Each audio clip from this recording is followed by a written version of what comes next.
দর্শক, আজকের ভিডিওতে আমি আপনাদেরকে এমন কিছু বিশেষ ধরনের গাছগুলো দেখাবো যে গাছগুলো দেখলে আপনারা একদমই অবাক হয়ে যাবেন। ভিডিওটা পুরোপুরি দেখতে থাকুন। শুরুতে এই গাছটাকে দেখছেন, এরপরে এই গাছটা দেখুন। এক একটা গাছের এক এক রকম ডিজাইন। এই গাছটা একদমই দেখতে পাখির মতো একটা শারীরিক একটা স্ট্রাকচার নিয়ে আসা হয়েছে, দেখতে খুবই চমৎকার লাগছে। এরপরে এই গাছটাকে দেখুন, 1 2 3 4 4টা স্তরে রয়েছে, গোল গোল, বেশ চমৎকার কিন্তু। আর এগুলো কিন্তু বিশেষ পদ্ধতিতে ওরা তৈরি করে, একটু পর সেটাও আমি আপনাদেরকে জানাবো।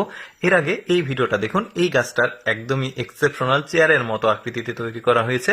একজন বসে আছে, দেখাচ্ছে যে এখানে বসাও যাবে। মানে এগুলো কিন্তু বিনোদন কেন্দ্রগুলোকে টার্গেট করে তৈরি করা হয়েছে। বিভিন্ন ধরনের পার্ক রয়েছে, সেই পার্কগুলোতে এই ধরনের গাছ কিন্তু লাগানো হয় সৌন্দর্য বৃদ্ধি করার জন্য। দেখতে খুবই ভালো লাগছে। মানে এক একটা গাছের এক এক রকম ডিজাইন। দেখুন এই গাছটা একদমই মনে হচ্ছে কোনো একটা ফুলের টব কি আকৃতিতে তৈরি করেছে, দেখুন বেশ চমৎকার। আচ্ছা, আমি আপনাদেরকে বলে দিচ্ছি এই গাছগুলো কিভাবে তৈরি করা হয়। মূলত এই গাছগুলো যখন ছোট থাকে, ছোট থাকতে এই গাছগুলোর যে মানে এই ডাল দেখছেন, এগুলোকে পেঁচিয়ে পেঁচিয়ে স্টিলের তারপরে লোহার ফ্রেমের সঙ্গে আটকিয়ে রাখা হয়।